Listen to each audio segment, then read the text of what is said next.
today, this is one of the first events we've opened to the public as well as to members. So you are all very, very welcome. Such a great turnout, but also not surprising given our inspiring speaker today and the topic. So just before I introduce him, we're Ireland Together. The last March, about just quick background, is last March, four of us, my co-founders, Colin, Joanne and Mindy, jumped on a call to see how we could collectively help businesses through what we knew were going to be strange times, maybe not a year of strange times. Originally, I think it was 3 months or 3 weeks starting. And we weren't quite sure where we were going with it or what would happen, but a 4-hour Zoom call turned into now a vibrant community of 1,300 business owners across the country and globally, helping each other completely for free. So this is a free, non-profit, peer-to-peer business network. The whole idea is based on collective thinking. Power of more is stronger than the power of one, and just helping each other to reimagine businesses, future, and where we're going. So I personally find it such a privilege to be part of this community. I learn every single day from somebody, and I know I'm speaking on behalf of my co-founders as well. So in addition to what's happening in business and life, networking overall is also challenging. It's changed how we communicate with people. But while I think we all miss in-person and real life, there are lots of ways to still re-engage, stay connected with people, and to meet new people. And on that note, that's exactly what we have our wonderful speaker, Kingsley, here today. He's going to share some of his experience and wisdom on how to be more successful in networking through 2021 and online. Kingsley is the founder and CEO of the Networking Institute. He's based in Dublin and is globally recognized expert on networking and has written and spoken extensively on the topic. Also a dear friend, IIBN member, and we've known each other for quite a few years. Recently, he's been running workshops and presentations from the world's leading companies such as Google, LinkedIn, Accenture, Deloitte, Intel, KPMG, PwC. I could probably keep on going, so I'm going to stop there. But he's also worked with governments and international agencies such as the US State Department, UN, EU, and the World Bank. Kingsley, I can't keep up with you. It is an absolute pleasure to have you here. Thank you so much for doing this talk today. And over to you. Thanks, Louise. And that introduction, I have to admit, was way over the top, vastly exaggerated. But I have to say it was exactly the same as the one I emailed you yesterday. So thank you so much. Thank you so much for getting that spot on. And I was just thinking, this is actually, I think it's the second time I've done this for you guys. And somebody said, Louise will always invite you to speak twice to any organization she's involved in. First, when your career is on the way up, and secondly, when your career is on the way down. So it's great to be back, Louise. Thank you very much. You're very welcome, Kingsley. What she didn't mention is that Louise's dad and I are old work buddies going back somewhere in the middle of last century, but we had some great times together with Frank, and your John O'Connor, the great pianist, of course, his other family member. I was on the board of the international piano competition for years. But so look, my background was, as I think you said, I worked in different countries. I was IDA for a number of years. I was Ireland Funds for a number of years. So I bounced around 6 different countries. I realized that to kind of survive and thrive, you need to build a strong and diverse network. And the glue to this was networking. The glue to everything I found was networking. But I wasn't very good at it. In fact, I was pretty bad at it early on. And I think I learned probably 5 key lessons along the way. First is that it's not a luxury. It's now an absolute necessity. You just have to network your way to whatever goals you want to achieve. But also I realized that there's 2 types of network that we all have. One is an organic network, which is kind of dependent on where you're born, your family, the road you're on, the school you go to, the sports you play, the holidays you go on, the friends, all that kind of stuff. It just kind of happens. You don't actually network when you're at school or college. It's kind of this organic network. But as you progress through life, you actually have to become more intentional. You have to become kind of more strategic, more kind of thoughtful about your network. People often think somebody who is you hear the expression, the born networker. It's not a born thing. It's not something that comes with your mother's milk. This is actually a learned experience. And it's a choice. We all have to make a choice. And if you make a choice to be engaged with networking, you have to be active and take action. And if you do nothing, and quick as a flash, nothing happens.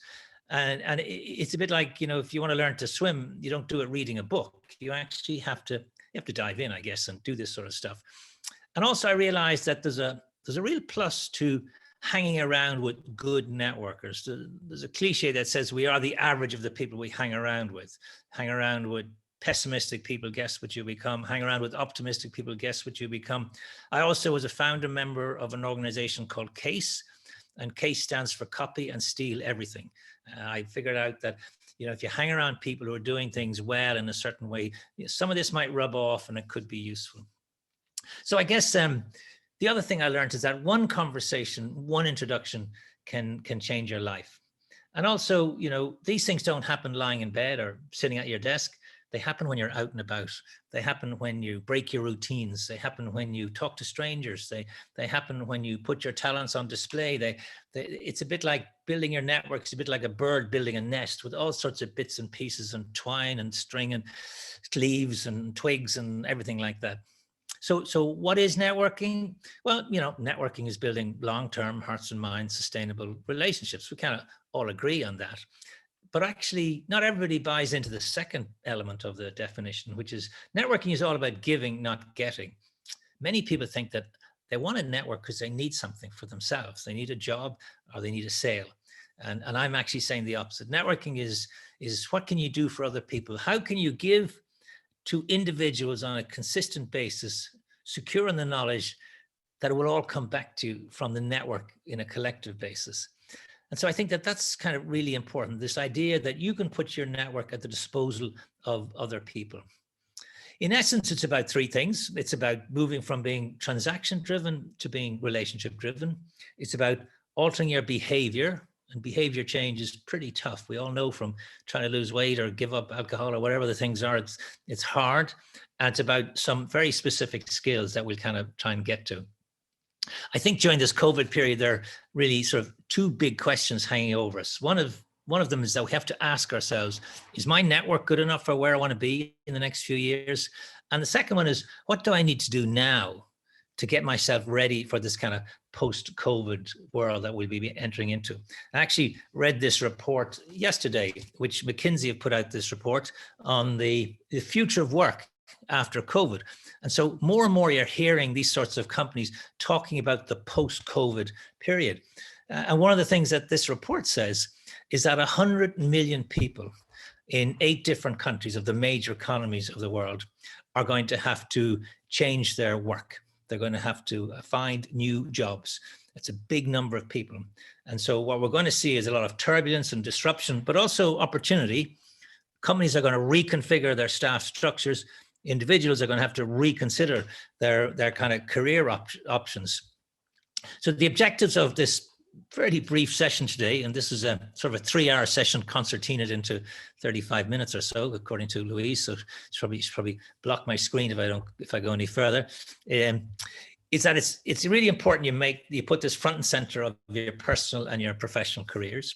You understand that there's a process around networking, that you only have to be a little bit better. And here's why. Life is a game of inches. The difference between success and failure, first and second, can be minuscule, can be absolutely tiny. And yet the implications can be enormous. In a previous life, I worked for IDA Ireland. Many of you will know what they do. They bring inward investment into Ireland. And if we got an inward investment, an FDI deal for Ireland, fantastic. If we came second in that competition, we got nothing, zero, zilch, nada. And very often the difference between first and second was minuscule. It was wafer thin. And yet the implications are enormous. When Intel were coming to Europe, they narrowed down their desired destination to 2 countries, Ireland and Scotland. And they came to us in the IDA and said, we've decided to go to Scotland. It's a bigger domestic market. It's part of the UK, better pipeline of graduates out of the universities. So we're going to Scotland. We actually said, no, we have the qualified people in electronic engineering and all that area, but they're just not in Ireland. They're with Nixdorf and Siemens and Motorola. They're all around the world. And we produced a list and we contacted these people. And we went to Intel and we said, no, we have these people. They're just not here. Intel changed their mind. They decided on Ireland. A huge number of those people came back to work in Intel. That was worth billions to Ireland. thousands of jobs. And even now at this stage, with that industry has progressed incredibly, and Scotland got nothing. The decision was wafer thin. When Merrill Lynch were leaving, Merrill Lynch wanted to set up in Europe. It came down to two countries, Ireland and Switzerland.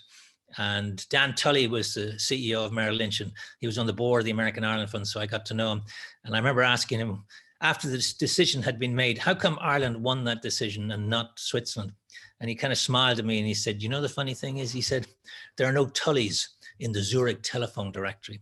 And so what he was kind of saying is, you know, there's just a small little nudge. Now, we're not saying that was the reason, but he was saying, like, all our guys, they were all men in those days. They all played golf. They could call the Taoiseach. I mean, accessibility. And so many of those deals that we were involved in came down to those tiny little decisions. So I think your network can be a total kind of game changer. It can be the difference maker. So you have to just be a little bit better. We used to call these people, or I came up with this expression, I used to call these people that I work with to try and nudge a deal in Ireland's direction. I used to call them tipping agents. A tipping agent, you just tip something in our direction. So anyway, the elephant in the room, we can't talk about networking unless we talk about the virus, the pandemic raging throughout the world, you know, decimating economies, millions of people are dying. It's just awful, awful, awful all the way. And the year is 1918, and it's the Spanish flu. 500 million people infected around the world. 50 million people died. In Ireland, 800,000 people got the virus and 23,000 people died. Awful. And yet, Spanish flu in 1918 was followed by an extraordinary period of innovation, creativity, and growth. It was driven by two things. It was driven by technology and pent-up capital. We had in those days the mass electrification. We had the production of millions of motor cars, particularly in the United States, which resulted in the construction of highways and roads and hotels and restaurants and theaters and huge sports stadia. The radio informed the masses. The movies entertained the masses. It led to the golden age, you know, the roaring 20s. It was a phenomenal time. So what if 100 years later, we were to experience the same thing coming out of this crisis that we're in? What would the drivers be? I think it could be 5G, roll out globally, broadband around the world. It could be kind of the green economy. But it is interesting that looking back in history, so many of these awful events were followed by periods of incredible innovation. And technology is always being the great sort of driver. So my sense is not to get down during this period, easy as it is to do, and I am personally struggling through it, but it's to get ready. And there's an old Irish expression that says, when business is down, that's when you paint the shop. So, you know, we're all remote working, although I have to say, I don't particularly like this notion of social distancing. I think it should really be called physical distancing, because we can still socially connect. And I was never very strong in the whole area of social media, but my business went to zero overnight about a year ago. And so we sort of jumped into the whole area of trying to shine online, as they say, and discovered something about this technology and this connectivity. I've done over 80 Zooms, and I got to say, I'm a bit tired of the whole thing, but there's been some real pluses about doing webinars and virtually connecting like we're doing this morning. Firstly, you're not restricted geographically. You can connect with anybody anywhere in the world, and for free. And I've always found in my business, free a very compelling price point. So that's kind of interesting. We don't have to waste time and energy and carbon footprint and grooming time to go and travel across the country to meet somebody and spend a day and nothing ever really happens. And everybody is available. I mean, I keep getting these calls from people saying, are you around next week? Of course I'm around next week. I can't go anywhere. So of course everybody's available, and more people are spending more time online than ever before in history. And 700 million people have told this one company, LinkedIn, all their education details, all their work experience. They said, you can have it. You can do what you like with it. So this is kind of interesting that we have this incredible possibilities now. And so you've the opportunity to build a kind of an online tribe of connections and contacts that when we go, I won't say go back, but when we go on to whatever the next iteration of our working lives will be, we're going to have not only our traditional connections and networks, but we'll also have this new one. So I think that's kind of really, really sort of fascinating. So why then is networking so important? Or why am I always droning on about it? Well, firstly, you can't go it alone. There is this kind of myth of individualism out there, this notion that opportunities, they don't float around in clouds. They're attached to people. If you're looking for an opportunity, you're really looking for a person. And, we all know the good things that networking and the practical, helpful things, it does help you get business. It helps you identify, find customers and suppliers and investors and good staff and hanging on to, that's all good stuff.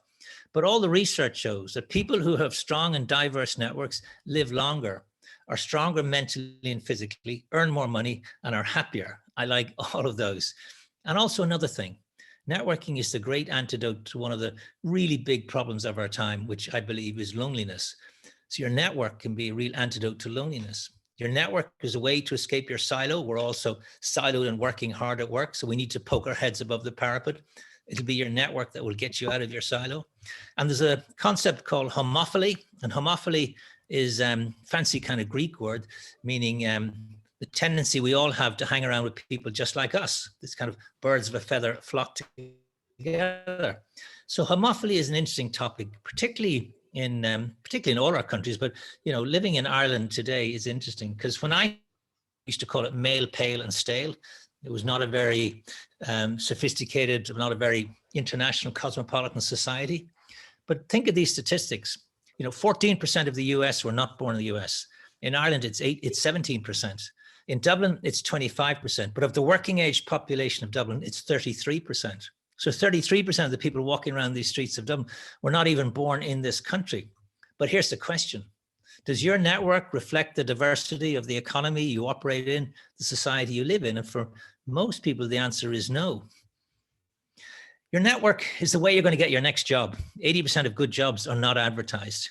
And here's what's interesting. Companies, when they're hiring people, companies want to hire and wire. They want to hire people and they want to interview them and find out about their qualifications and their experience, but they want to know something else.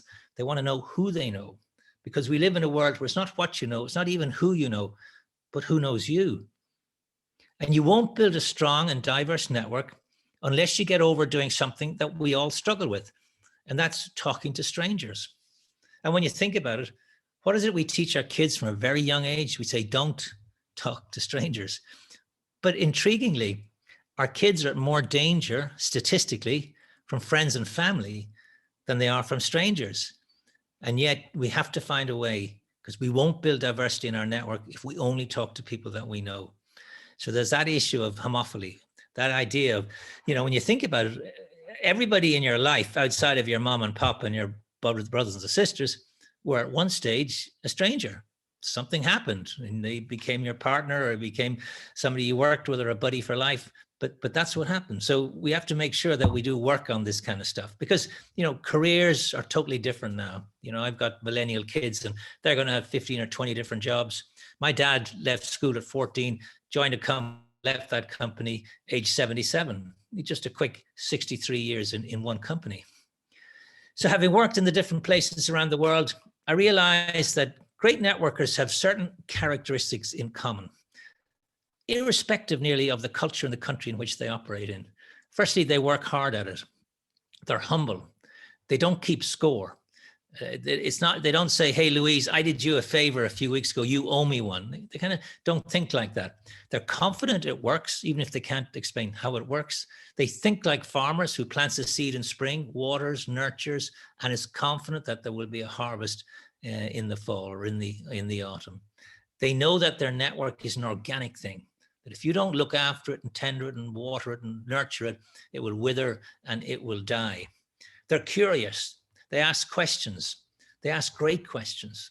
They use sentences that begin with who, what, when, where, why, and how. They listen. They know there's a difference between formal information, which you can Google or read reports, and informal information, which is all about advice, suggestions, tips, nudges, winks, all that kind of different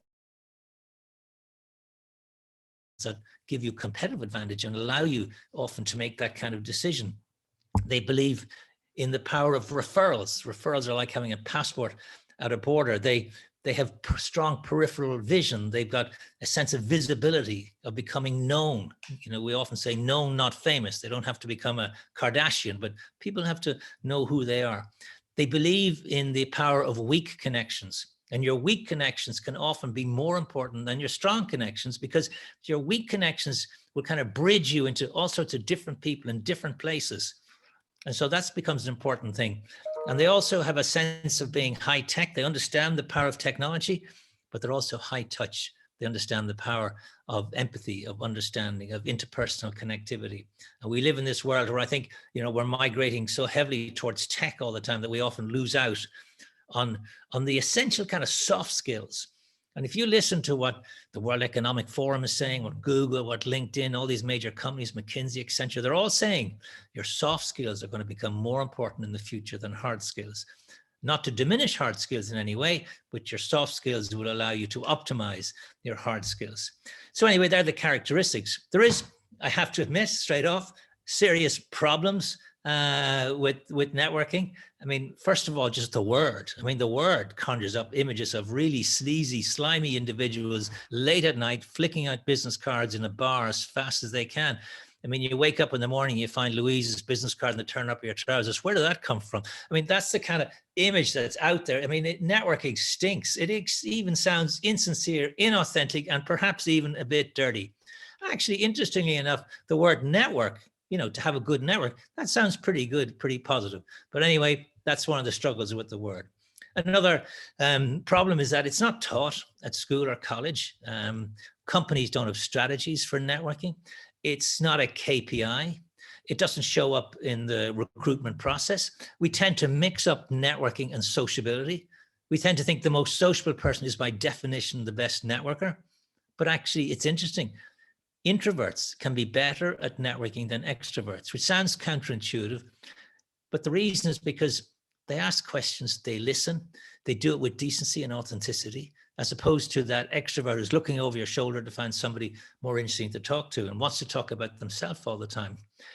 But many people don't realize as their career progresses, the technical skills they needed to get their job in the first instance, important as they are, become less important, and relationships become more important. So one of the problems, again, is that this stuff is important, but it's not urgent. And there's a price to be paid, I believe, for being an average networker. Now, I'm a fan of a guy called Harvey Coleman. Now, he lived quite a long time ago, but he had an interesting theory about networking and career progress. And I've run this theory by all sorts of people in all sorts of places, and everybody pretty much buys it. So we'll see what happens today. What he says in his PI theory, and PI stands for P, I, and E. So P is performance. And he says something outrageous. He says how well you do your job contributes 10% to your career progress. Surely that's daft. Surely that's nuts. Surely doing a great job is like 80 or 90%. That's really the basis of everything. Do a super job. He said, no. He said, no, that's mandatory. That's the minimum. That's what's expected. He said, that gets you on the pitch. He said, that gets you on the ladder. It doesn't get you up the ladder. He said a thing, he said, you get paid on performance. You get promoted on what other people think of your potential. And now he's introducing those two pesky little words, other people. So if it's only 10% performance, what's the I? The I stands for image. And he says that contributes 30%. Who are you as an individual? You know, what's your reputation? Your reputation is what somebody says about you when you're not in the room. You know, do you bring problems or do you bring solutions?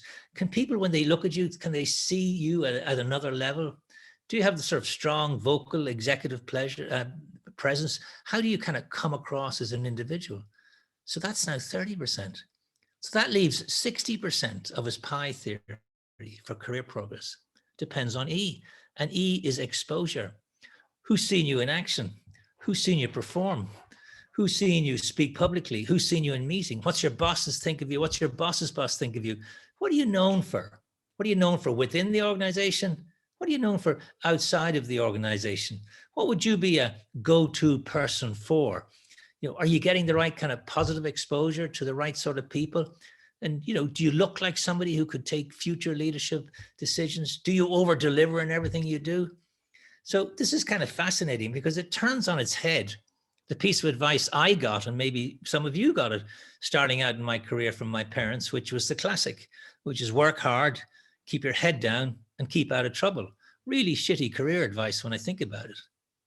Now, the person I believe who personifies this most is a wonderful African-American woman called Carla Harris. She was 35 years with Morgan Stanley. She was the highest paid African-American in the finance industry in the United States. She's an author, TED Talker, YouTube. Do go on her YouTube or TED Talks. They're fantastic. And what she says, it doesn't matter if you can in your career. It doesn't matter if you did in your career. The only thing matters is what other people think, other people perceive. Perception, she said, is the co-pilot of reality. And she said, you need in your career, in your network, 3 types of people. You need an advisor who will give you information and will help you technically to do your job. You also need to have a mentor. A mentor will give you the good, the bad, and the ugly. The mentor could be in your organization or it might be outside the organization. That's important. But the third thing, and this is really important, is you need a sponsor. A mentor talks to you, a sponsor talks about you. And why is it so important? Because she said, every decision about you, your career, your promotion, your compensation, the next project you get offered will be made by a group of people sitting around a table in a room, and you won't be in that room. Everybody at that table, she says, has power, but nobody is going to use power for somebody they don't know, for somebody they don't have a relationship with. So this is kind of fascinating stuff. You've got to sort of be strategic now and think about developing relationships with these sorts of people in your career. So you got to think about your personal brand, and successful people are, frankly, successful brands, and everyone has one. You can't opt out. In fact, not having a personal brand is having a personal brand. The only question is, do you want to decide what it is, or do you want other people to decide what it is? And when you let other people decide what it is, generally not the brand that you're all that comfortable with. So you have to decide to be in the driving seat, and you have to unearth. And all about personal branding is just all about unearthing what is true and authentic about yourself and making sure that other people know. So this becomes interesting. Tom Peters, who was a great writer back in the US in the 90s, talked about thinking of yourself as a company called Me Inc. And what you have to do is become CEO of your own career. You're the managing director and chairman of your own career. You have to invest in your own career. You have to take responsibility for your own career. You have to create your own kind of career playbook. You can't rely on your boss or your boss's boss. If you rely on your boss for everything that happens in life, well, what happens when he leaves a company, gets fired, gets promoted, gets demoted? So you do have to think in terms of building this structure of people. And you have to do a few practical things. And now in lockdown is a good time to think about the question I asked at the very beginning. Is my network good enough for where I want to be in the next few years? The only way you can answer that question is to audit your network. And by that, I mean actually print the thing off and really look at it. And you'll discover some things about your network straight away. First of all, you can clean up your network. Get rid of the takeaway store in Sydney if you don't live there. You can also spot some gaps in your network. Areas like, say, aircraft leasing or tourism or reinsurance. Nobody. So you can zero in there and take some action. And also you'll discover you used to have some terrific connections in the past, what I call dormant connections. And they've just kind of slipped. Nothing happened. Just life got in the way. You didn't have a row. You went this way, they went that way. And it's worth, particularly now, and I do it every week, I connect with somebody I used to know well in the past, and I've just let that relationship slip. And I've had terrific connections, terrific conversations. I've picked up with them where I left off. They've moved on, I've moved on. It's fascinating to do that. But also you need to segment your network. And I think you can divide your network into 4 different categories. It's a bit like a pyramid. And at the bottom of the pyramid, you have contacts. And for me, a contact is somebody, a name on my database, And for the life of me, I can't remember who they were. I must have met them at a reception, a cocktail party, on a plane, at a football game. I don't know, but got their card and put it on my database. I just don't know who they are. Pretty weak. But moving up that kind of pyramid, your next level is a connection. I know them, they know me.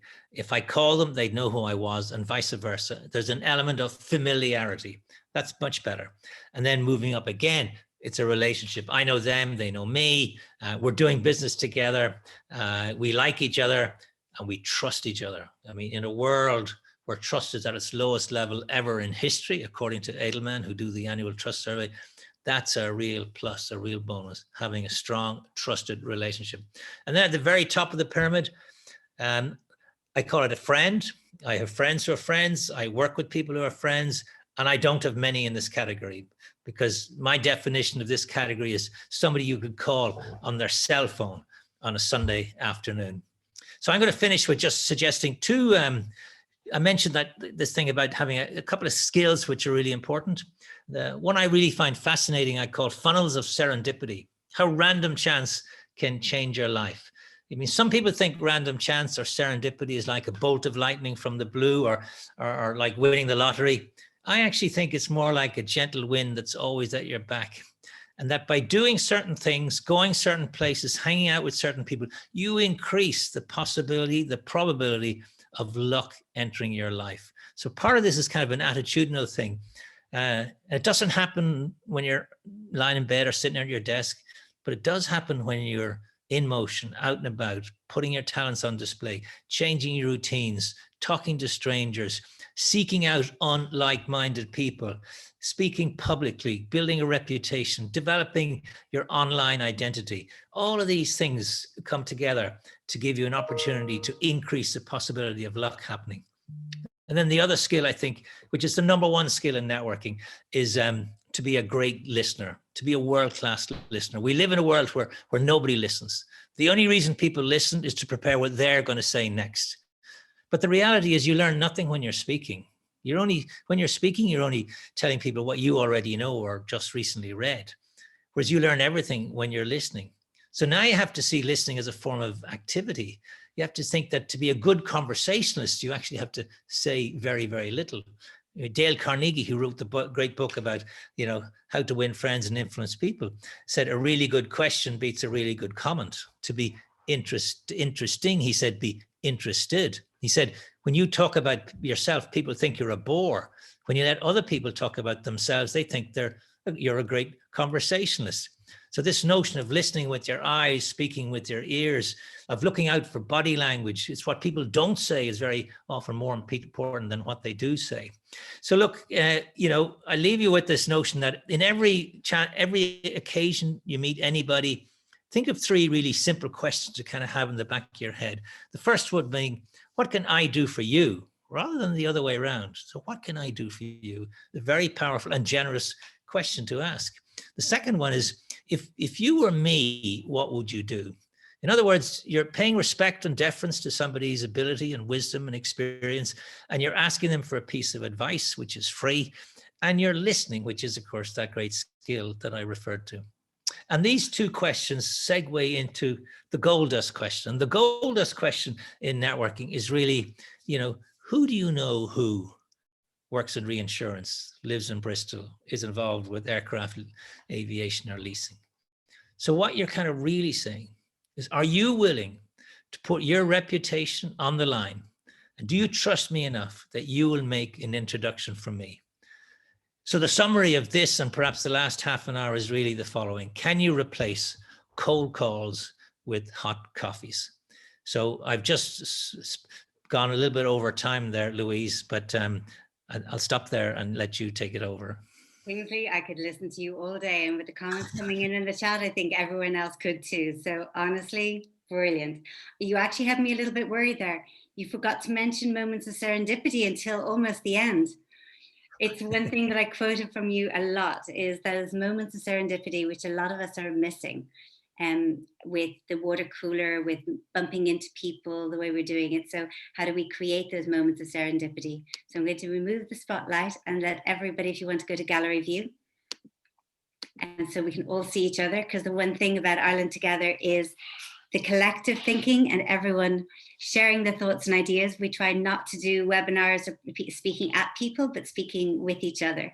And that's exactly what Kingsley was just talking about there. So there are so many points that I could go into and ask questions, but I'm going to start off with one question that's come through from Grant. He's reading a book called Leading Without Authority and wants to know, what do you think about the concept? Kingsley. Sorry, leading without authority. Without authority. Was that the point? Yeah. Yeah. Look, you see, I think we've evolved from sort of this vertical world of hierarchies, where, the boss is the hero in the corner in the top office looking out over the river. I think we've moved now to this.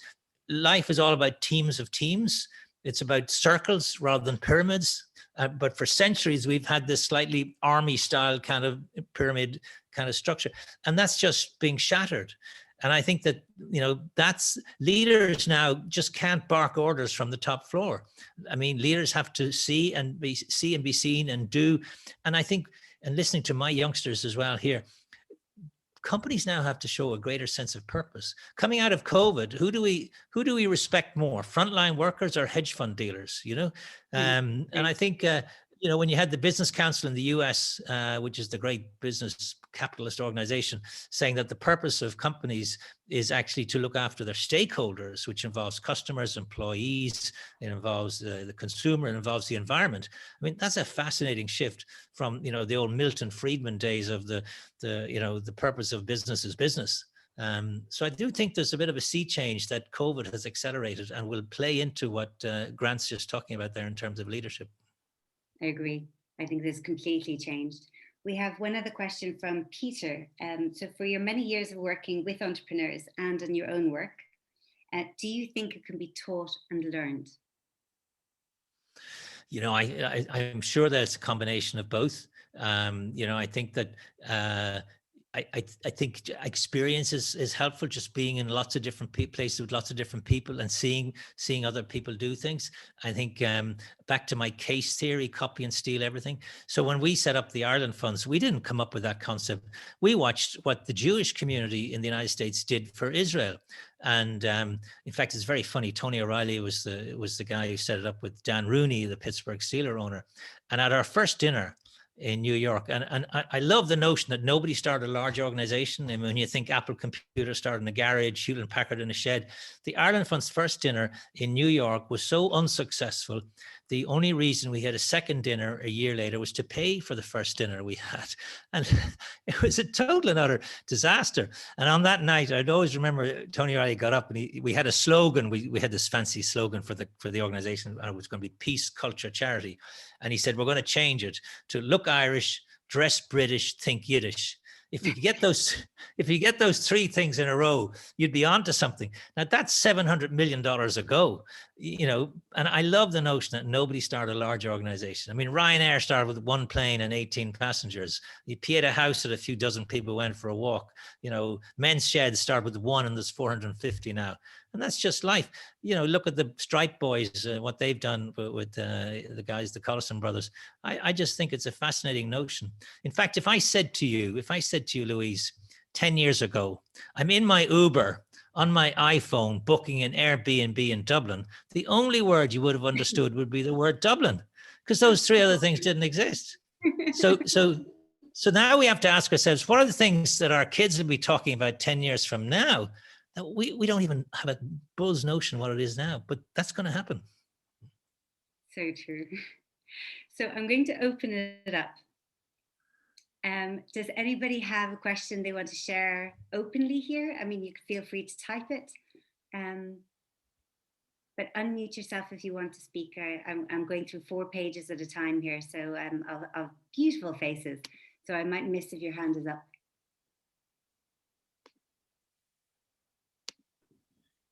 Kingsley, an open question just to get the ball rolling. Do you see this revolution stroke evolution post-COVID having a negative immigration or emigration function for Ireland? Yeah, before COVID happened, our big problem, and we had virtually zero unemployment in Ireland. In fact, the big problem was the attraction and retention of talent. So, you know, I'm a big fan of migrants and migration, but I also accept it's probably the most toxic word in the English language. And I think through concerted media action and various other things, we equate migrants with jungles in Calais, caravans coming up through Central America, with, you know, little Alan Kurdi lying dead on a beach as a kid in Greece. That's our image. But the reality is, I mean, migrants are the great workers, the great innovators. And you know from your industry, I mean, migrants are the starters of business, the creators of ideas. We now have migrants in America running Google, running Microsoft, running Pepsi. These are Indians, born and educated in India, who've come. And the thing about migrants, most migrants are in their 20s and 30s and 40s. So as soon as they come to a country and get a job, they pay tax. Whereas, you know, my kids won't pay tax until they're 21 or whatever. So I think that we've lost the PR debate on that whole issue. I think diaspora, the other area that I'm very interested in, is much more positive, but it's caused by migration. But I think that's going to be a bit of a political football. It was in your part of the world there over the last few years, and I think it will be elsewhere, sadly. Thank you. What do you think? My personal view is it's just caused us all to reset. You know, what am I good at? What am I bad at? You know, the Malcolm Forbes approach. We walked into this huge surge in wealth, personal and corporate wealth, perhaps, you know, overvaluing what we're not and undervaluing what we are. And so it causes you to approach that mirror, which is never pleasant in many respects, particularly as you get older. But you say, well, what is my DNA? What am I good at? You know, to quote your pal, Niall Fitzgerald, I love quoting this, by the way, I'm sorry to do it, but I just love it, which is, you know, he's standing in front of the Dublin Chamber of Commerce years ago, and this is pre-banking crisis, I might add, and he says, people love the Irish. He put on his British, obviously, his Unilever accent for the speech, and, you know, he just said, we're three things. We're the farmer's son. We're born entrepreneurs, fix it on the land. Number two, and everyone's kind of getting their collars perked up. Number two, we put on a smile. We make a deposit in social circles that is unrivaled. People love when the Irish walk into the room before they utter a word. And people are really excited and proud, particularly the bankers in the room at this point. And he said, the third is we have an inherent ability to self-destruct. Everyone just lost it, you know. It was just one of those hilarious moments. Now, I don't particularly find that as a, you know, a great brand, the ability to self-destruct, but what it pointed towards was our innate ability to be honest with ourselves. And that was the elixir. And I think if we looked in the mirror and said, Jesus Christ, I've made a fortune from stuff I'm actually not very good at. Maybe I should focus on other stuff and make even more money. Yeah, no, it's fascinating. I do love the description of the Irish farmer. He can't read or write, but my God, he can count, you know, and I think there's an innate cute hurrish sort of dimension to all of us. Yeah, great stuff. Thanks, David. So just to let you know, Kingsley, I have shared the networking tips, your top very good, in the chat with everybody. So feel free to download that. I also shared the discount slide that you sent me for anyone who sign up to the Networking Institute. With lots more tips. So on that, I want to pass over anyone else with a question. Thanks for that, David. Starting the ball rolling is always the hardest. Yeah, can I ask a question there? Kingsley, on you mentioned there earlier about your networks that are around you and looking at them and seeing, are they the type that are going to help me get to where I want to be in 2 or 3 years? And you know, how ruthless do you think you need to be with your looking through that? Well, look, I don't know if you've heard of a guy called Robin Dunbar, and he's a Oxford University anthropologist, and he became quite famous for a thing called Dunbar's number. And what he basically says is, look, you know, technology is allowing you to have this huge array of connections, but up here hasn't changed in a billion years. Your cognitive ability to handle a number of it is quite finite. He says it's 150. He says the maximum number of people you can have in your network is 150, including friends and family. You can't have 800 or 1,000 close buddies, you know? So I think that we have to two different strategies, if you like. I think we have to have our close bonded kind of connections that we spend time with, etc. And then, as I kind of said earlier, it's very good to have an array of disparate people out there, but we don't have the time and we don't have the energy, frankly, to give it massive amount of effort. So I think we do have to be fairly selective in terms of using our time and who we use our time with. But also try to always be reflective of the diversity that's out there. Does that make sense? Yep, certainly does. Thank you. I think it also comes back as well, Kingsley, the power of weak connections that you mentioned. Sometimes we surround ourselves with people like-minded who are similar. Yeah. The diversity, and that's the diversity of thought, your network, can introduce you to areas that you didn't have access to before. You don't know where they're going. Yeah. So there is a thin line between ruthlessness of cutting down network, but how much time you spend on what. Yeah, I actually mentor two people here. One is a young person in their early 20s. They mentor me, so I have a reverse mentor. So because I want to learn more about what they do, I want them to help me. But I also mentor a Nigerian lady who's come to live in Ireland with her husband and two children. And when I met her, she started telling me about her degrees, and she told me she had a PhD in data analytics. And I said, geez, could you mentor me? I mean, she was so much smarter than me. But she said, you don't understand. I don't know anybody. You know, I need connections. You know, I need to build my network. And I think that's a fascinating thing that we sometimes take for granted when we grow in a country and have all that kind of organic stuff around us. But I totally agree with you. It's very easy to be stuck in an echo chamber. And if you hang around with people just like yourself, and you see, this is what's happening with social media globally. I mean, you know, you saw it in the American elections, you saw it in Brexit, and people migrating to only hang around, spend time with people who have the same views. So true. And then the tech companies using that to reinforce decisions instead of the diverse of thought.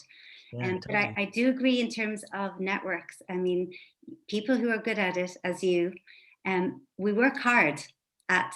It's what you put in is what you get back. I mean, I came back to Ireland 4.5 years ago with no connections, having lived abroad most of my life. And understanding who are the people you want to talk to, spending time and understanding and being grateful. I think that's also the part of just empathy. Everyone has their own story, and who are you reaching out to and why? So I have a little black book of every single person who connected me to anybody at all. So I can always revert back and say thank you. And it's about paying it forward. So I think you touched on all the things that is so important when you're networking. It's the old school idea of dropping a business card and then leaving. Is like, whose card is that? It just doesn't exist anymore. No. I mean, I think it's important to send the lift down. Do you know what I mean? You know, when you've made it up there, send the lift down for somebody else. You know, give somebody else a leg up. Yeah, and sometimes it's not even down; it's across. You don't know. It's just that person that making connections. It's true, like you said. You have to be your authentic self. Yeah, I agree. You have to be who you are. So I could talk to you for hours, and so I will do that another time, and I do. So anyone else have any questions? Feel free to just unmute yourself. I'll jump very quickly then, if 2 seconds. So look, Kingsley, I suppose I've been getting involved, obviously, with Ireland Together and spending a lot of time on networking, as I think a lot of people are here. And I just wondering, is there a way to try and strike a balance between how much time is actually to be spent going out actively or proactively building a new network, or is there a balance that can be struck, or how much time should be spent on it? Yeah, and I think it goes back to one of the previous questions. It's quite easy to get sucked into trying to build an electronic yellow pages, an electronic cocktail party, you know, and there's a diminishing margin of return in some of this stuff, and there's an opportunity cost in it. I mean, the time you spent doing that, trying to chase other people, you could be spending doing something else. So I think that's a balance that you have to figure out for yourself, and you have to just be careful. Time is the limited constraint on you. It's only a finite amount of stuff, and you have to figure out the kind of what you get back from what you put in. And there may well be that kind of Dunbar number type thing, that you can handle a certain number, but you can't handle literally thousands of these people. And I think it's not a quantity issue, really. It's a quality issue. I would agree. I think it's also choosing the right network for you. based on your kind of values and what you're looking for. And networks change all the time. I've been involved in lots of different networks and they're right at different times. So it's finding the one. So I know that obviously Ireland Together based on similar values, but like IIBN is very much aligned with me in paying it forward. And I have somebody here just coming in terms of Jing. Do you want to unmute yourself, Jing, and ask your question? Thanks, Louise. Sorry, I was a bit late at so apologies No if this was talked about by Mr. Aikins. I was just wondering now, what are the criteria? So we have like networking, but we also have meaningful networking. So there are like different types of networking. You know, is there a criteria that we can use to identify what are the meaningful networking or what are just general networking? Because we always want to build meaningful connections with people, and we don't have, you know, the endless time to network with everybody. Just in terms of prioritizing. I think that's right. I mean, and it kind of goes back to the last question as well. You have a finite amount of time. You've got commitments. You got kids, can hear them. You got, you got all sorts of stuff going on. So you have to be pretty selective. And although I keep saying it's important to give, you've got to bear in mind a certain degree of reciprocity, and that if you're helping somebody else in some way, in some stage, they may be able to help you. So I think you have to figure out what that number is and how many you can do, and how does that fit into all the other commitments you've got to family, to career, to whatever the other things are, hobbies or sports or interests or church or whatever it is, and it's got to fit in there. But I do think it's something that you have to make. It's something you have to make it a sort of something daily that becomes a habit, and a habit then becomes a ritual. It kind of becomes who you are. You're kind of a giving, networking type of person, and you develop a persona around this. And I think that when you do that, it just becomes, as I say, part of your persona, and people identify it with you. So it's just something that, lots of people don't give much effort, don't give much time to it. So if you do, I think it's a bit of a competitive advantage, but you got to just be careful that you don't let it take over. So true. So we have time for maybe one last question. Anybody want to jump in there? Yeah. Kingsley, David Gatherham.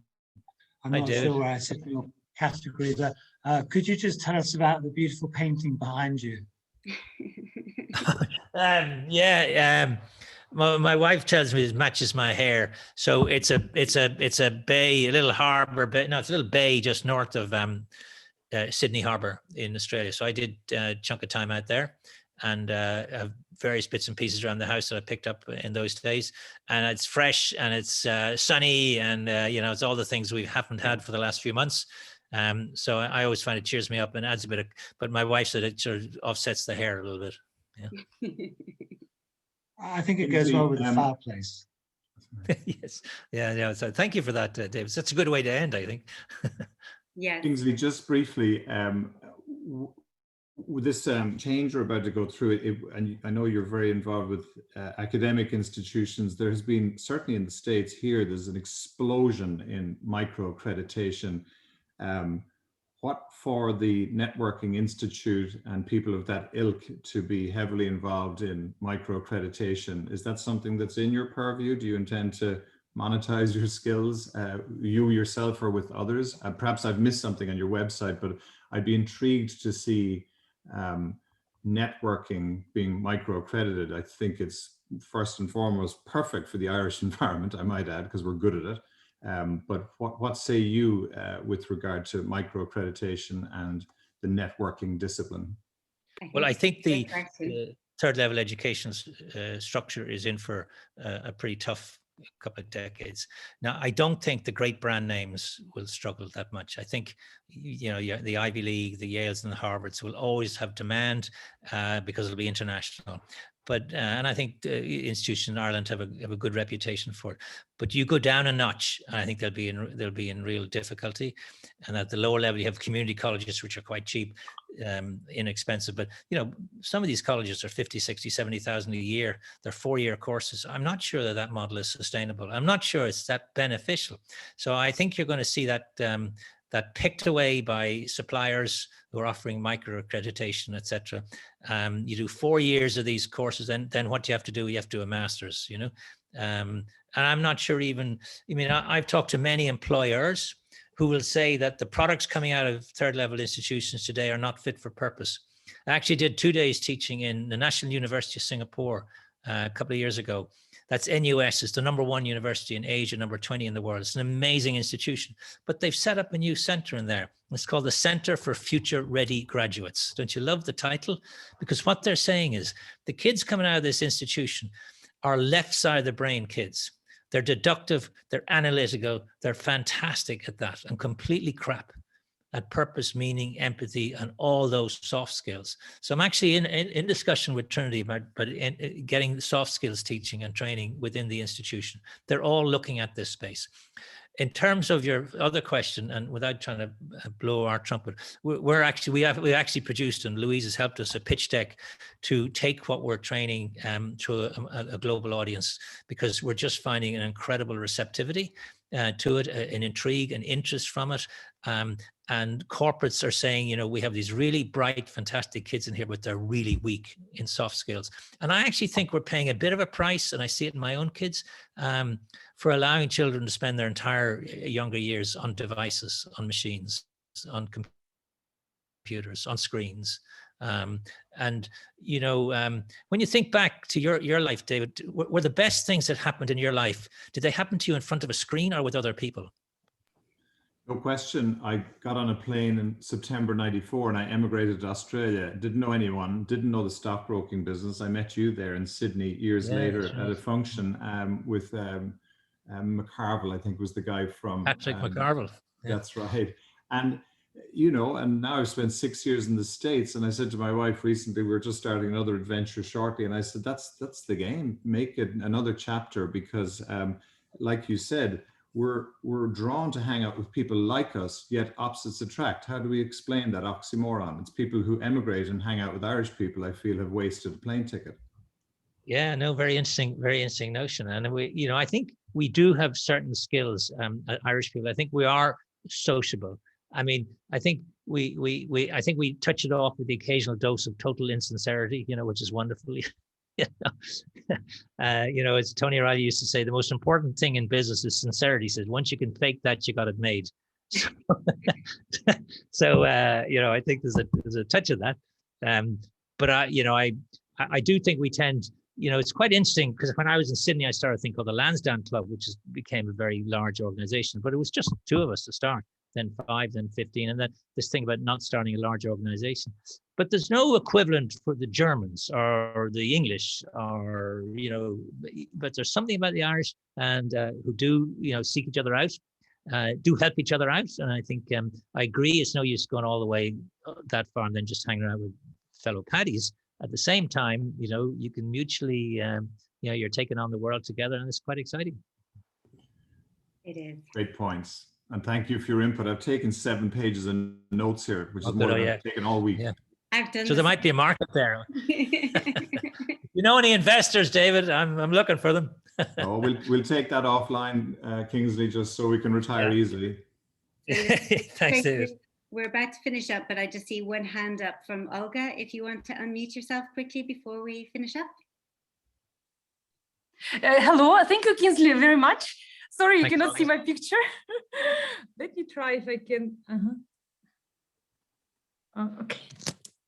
Hello, everyone. Hi, Olga. Thank you very much for your presentation. So as for me, I am very new in Ireland. I arrived in Ireland 2019 at the end, and I'm a big fan of networking. So I started to be very active, but then COVID came. And if you were me, what would you advise me? What should I do to expand my network in Ireland, in Dublin?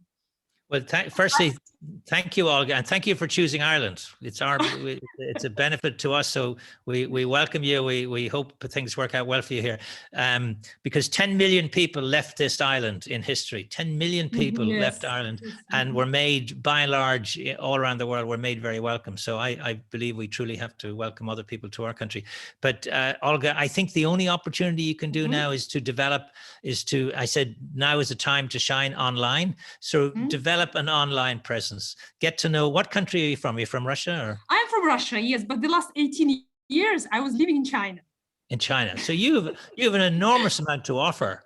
Yes. You have a fantastic amount to offer people. So I think if you can build a little bit of an identity online, particularly on LinkedIn, because it's business and professional, and share with us the things that you think that would be of interest to us and you can help us with, I think you probably have a lot more to offer than you realize. And that when things get back to normal, you know, you can get out and about more. But right now we can't meet with anybody. We can't even have a coffee. So I think online is the only way. Kingsley, and would you recommend me to attend any online events? Ireland Together runs some good ones, I heard. Okay, well, okay. Yeah. I can't promote anybody else. So yeah. So certainly, good idea. Okay, yeah, thank you. I'm throwing it in there, and I'm closing up on that count. Kingsley, thank you so much for your time. If you can see the chat, which I've saved and will share with you, there are so many people who you really inspired today. I think everyone could have listened to you forever, and they're going to kill me that I have to cut it short. So thank you so much for your time, guys. Everyone, we're going to share the 50 tips and also the discount code for Kingsley's The Networking Institute. Yeah. And Louise, you know, when I lived in America, somebody once said to me, never give a Mick a mic, you know, so they never shut up. So I promise it's it. That's okay. It's an absolute pleasure. I'm sorry I have to end it. So thank you all for being here. Thanks, Thank everybody. you very much, Kingsley. Thanks, guys. Bye. Take care. Thank you. Bye. Bye.